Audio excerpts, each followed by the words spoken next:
Sagrada Família, por Karl Marx, Friedrich Engels, editorial Boitempo, edição 2011. Capítulo 8. Caminho terreno e transfiguração da crítica crítica ou a crítica crítica conforme Rodolfo, o príncipe de Holstein, por Karl Marx. Subtítulo 4, 5 e 6, páginas 214 a 220. Subtítulo 4. O mistério revelado do ponto de vista. Citação.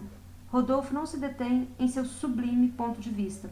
Ele não receia o esforço para adotar por livre opção os pontos de vista à direita e à esquerda, os de cima e os do fundo. Zéliga. Fim da citação. Um dos mistérios fundamentais da crítica crítica é o ponto de vista, e a avaliação a partir do ponto de vista do ponto de vista. Todo homem, assim como todo produto espiritual, se transforma para ela em um ponto de vista. Nada é mais fácil do que descobrir o mistério do ponto de vista quando já se penetrou no mistério geral da crítica crítica, que se limita apenas a requentar a velha couve especulativa. Deixemos, para começar, que a própria crítica, pela boca de seu patriarca, o Sr. Bruno Bauer, discorra acerca de sua teoria do ponto de vista. Citação. A ciência jamais tem algo a ver com esse indivíduo concreto ou com esse ponto de vista determinado. Por certo, ela não deixará de fazê-lo e de superar os limites de um ponto de vista, se de fato vale a pena fazê-lo e se esse limite realmente tiver um significado humano geral. Porém, ela o conceberá como pura categoria e determinabilidade da autoconsciência e falará, portanto, apenas para aqueles que tenham audácia para elevar-se à generalidade da autoconsciência. Quer dizer, para aqueles que não empenham ou não se empenham em manter a toda força dentro daquele limite. Anedota, parte 2, página 127, fim da citação. O mistério dessa ousadia baueriana é a fenomenologia hegeliana. Como Hegel substitui nessa obra o homem pela autoconsciência, a realidade humana mais diversa parece apenas como uma forma determinada, como uma determinabilidade da autoconsciência. Mas uma simples determinabilidade da autoconsciência é uma categoria pura, um mero pensamento, que eu posso, portanto, superar também no pensar puro, e através do pensar puro sobrepor-me a ele. Na fenomenologia de Hegel, são deixados em pé os fundamentos materiais, sensíveis e objetivos das diferentes formas estranhas da autoconsciência humana. E toda a obra destrutiva tem como resultado a mais conservadora filosofia, uma vez que acredita ter superado o mundo objetivo, o mundo sensivelmente real. Tão logo ela o transformou em uma mera determinabilidade da autoconsciência, podendo então dissolver também o adversário, tornado etéreo no éter do pensamento puro. A fenomenologia termina, portanto, e consequentemente substituindo toda a realidade humana pelo saber absoluto. Saber, porque essa é a única forma de existência da autoconsciência e porque a autoconsciência se considera como a única forma de existência do homem. E saber absoluto precisamente porque a autoconsciência apenas se sabe a si mesma e já não se vê mais incomodada por nenhum mundo objetivo. Hegel faz do homem o homem da autoconsciência, em vez de fazer da autoconsciência a autoconsciência do homem real e que, portanto, vive também em um mundo real, objetivo, e se acha condicionado por ele. Ele vira o mundo de ponta cabeça, o que lhe permite dissolver também na cabeça todos os limites, e isso os faz naturalmente manter-se de pé para a má sensoriedade, para o homem real. Além do mais, para ele, vale como limite tudo que denuncia a limitação da autoconsciência geral, toda a sensoriedade, a realidade e a individualidade do homem e de seu mundo. A fenomenologia inteira quer provar que a autoconsciência é a única realidade de toda a realidade. O Sr. Bauer, em tempos mais modernos, rebatizou o saber absoluto com o nome de crítica e a determinabilidade da autoconsciência com o nome de ponto de vista. Nome que, aliás, soa profano. Nas anedotas, os dois nomes ainda aparecem juntos e o ponto de vista ainda é comentado pela determinabilidade da autoconsciência. Porque o mundo religioso, enquanto mundo religioso, apenas existe na condição de mundo da autoconsciência. O crítico, teólogo, ex-professo, nem sequer chega ao pensamento de que existe um mundo no qual a autoconsciência e ser são coisas distintas, mundo que segue em pé como antes, se eu apenas superar sua existência intelectiva, sua existência como categoria, como ponto de vista. Quer dizer, se eu modificar minha própria consciência subjetiva sem mudar com isso a realidade objetiva de maneira realmente objetiva. Quer dizer, sem mudar minha própria realidade objetiva, a minha e a das outras pessoas. Por isso, a identidade mística especulativa entre ser e pensamento se repete na crítica, com a mesma identidade mística entre a praxis e a teoria. Daí sua contrariedade em relação à praxis, que pretende ser algo distinto da teoria, e contra a teoria, que aspira a ser algo distinto da dissolução de uma determinada categoria, na generalidade limitada da autoconsciência. Sua própria teoria se limita a explicar tudo o que é determinado como antítese da generalidade ilimitada da autoconsciência, e, portanto, a declará-lo nulo, conforme ocorre, por exemplo, com o Estado, com a propriedade privada e assim por diante. Tem de se mostrar, ao contrário, como o Estado, a propriedade privada e assim por diante transformam os homens em abstrações ou como os produtos são homens abstratos, em vez de seres ou de serem a realidade do homem individual e concreto. Naturalmente, se compreende por si mesmo, enfim, que se a fenomenologia de Hegel, apesar de seu pecado original especulativo, oferece a muitos pontos dos elementos de uma característica real das relações humanas, vou ler novamente. Naturalmente se compreende por si mesmo, enfim, que se a fenomenologia de Hegel, apesar de seu pecado original especulativo, oferece em muitos pontos os elementos de uma característica real das relações humanas, o Sr. Bruno e consortes apenas nos oferecem, ao contrário, uma caricatura carente de conteúdo, uma caricatura que se contenta em arrancar de um produto espiritual, ou inclusive das relações e dos movimentos reais, uma determinabilidade, convertendo essa determinabilidade, logo a seguir, em uma determinabilidade do pensamento em uma categoria, e fazendo dessa categoria passar pelo ponto de vista do produto, da relação e do movimento, a fim de, logo depois, com sabedoria velha e esperta do ponto de vista da abstração, da categoria geral, da autoconsciência geral, poder rebaixar os olhos triunfantemente sobre essa determinabilidade. Assim como para Rodolfo todos os homens se situam no ponto de vista do bem e do mal, e são sentenciados a partir dessas duas ideias fixas, assim também para o Sr. Bruno Bauer e consortes, os homens se situam no ponto de vista da crítica ou no da massa. Mas ambos, Rodolfo e a crítica, transformam os homens reais em pontos de vista abstratos. Subtítulo 5. A revelação do mistério da utilização dos instintos humanos, ou Clemence David. Até aqui, Rodolfo soube apenas recompensar os bons a seu modo e castigar os maus a seu modo. Agora nós o veremos através de um exemplo utilizar também as paixões e conhecer um desenvolvimento adequado ao belo temperamento natural de Clemence David. Ou Darwin. Cito. Rodolfo, diz o Sr. Zelligan, mostra a ela o lado divertido da caridade, um pensamento que brota de um reconhecimento da humanidade que não pode provir senão dele, do interior de Rodolfo, que passou pela provação que passou. Fim da citação. As expressões que Rodolfo emprega em sua conversão com Clemence,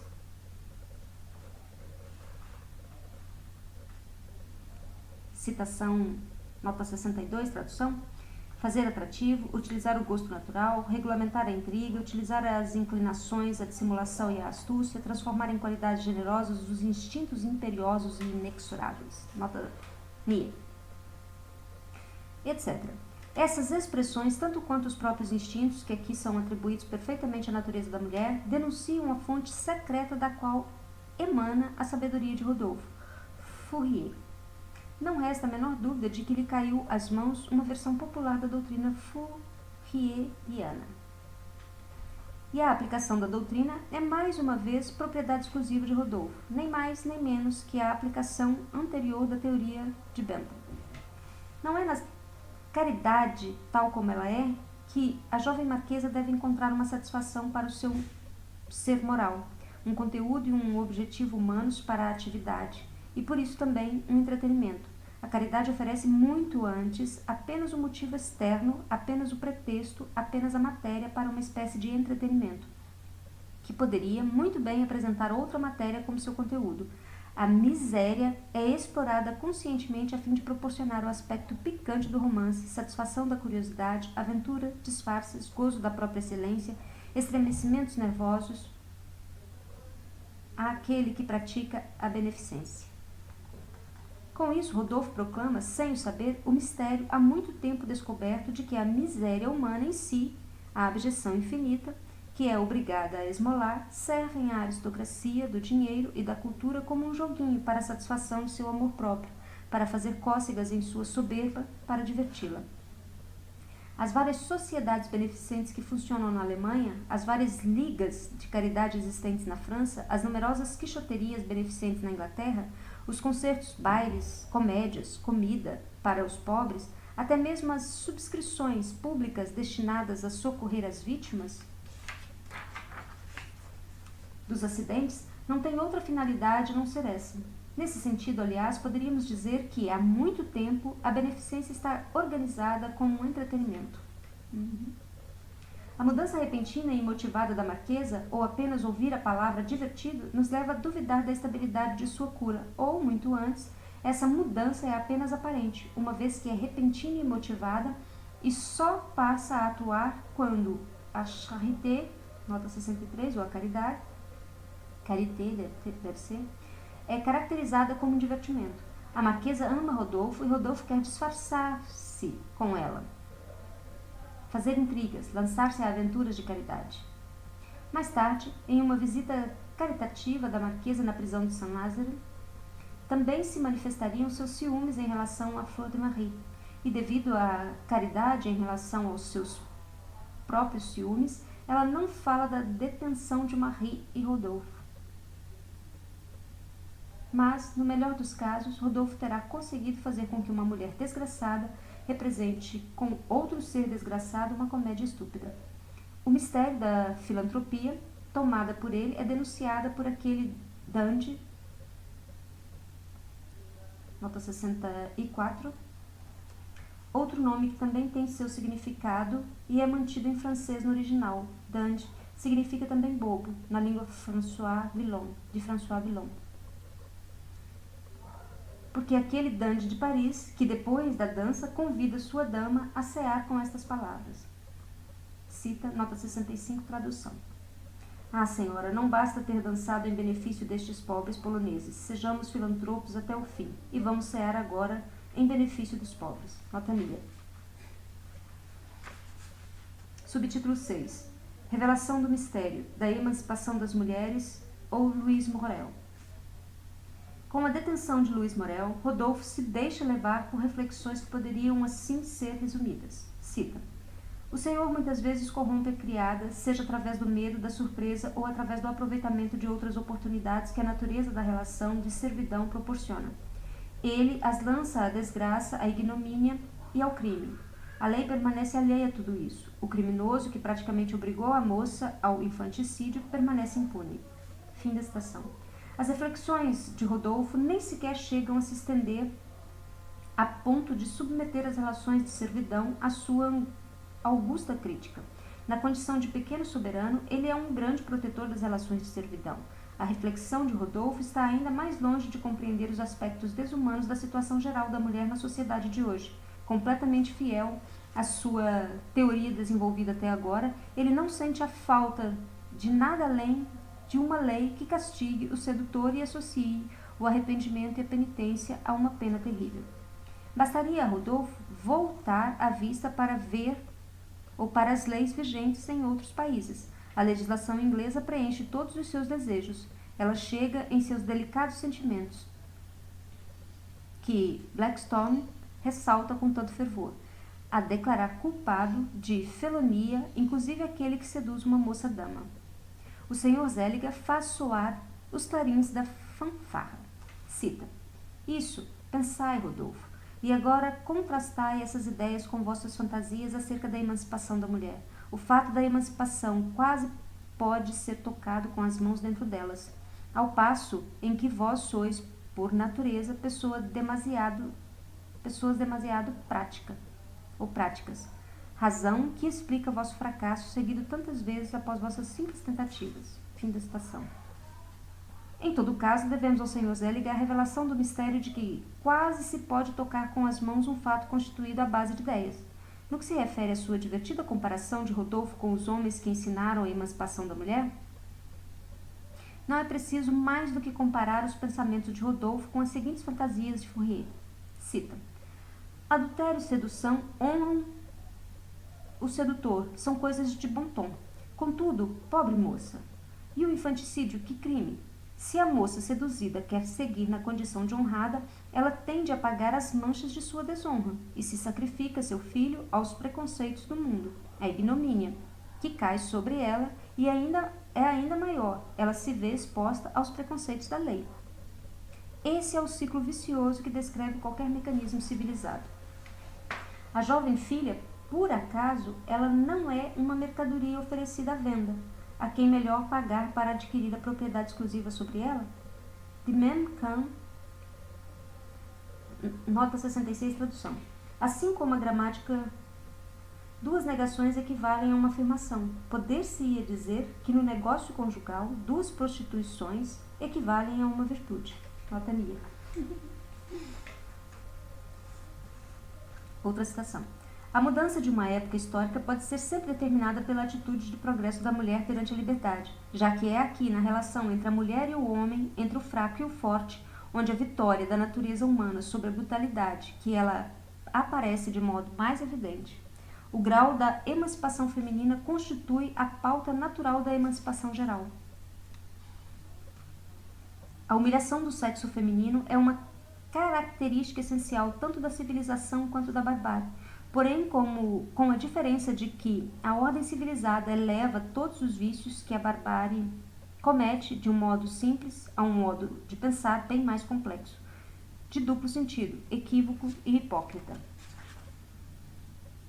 A pena por manter a mulher na escravidão não atinge a ninguém de um modo mais profundo do que ao próprio homem. Fourier, nota 67. Esses 4 trechos citados por Marx são tirados das seguintes obras de Charles Fourier: Teoria dos 4 movimentos e as determinações gerais, de 1808, O novo mundo industrial e societário, de 1829, Teoria da unidade universal, obra de 1822. Notas da tradução.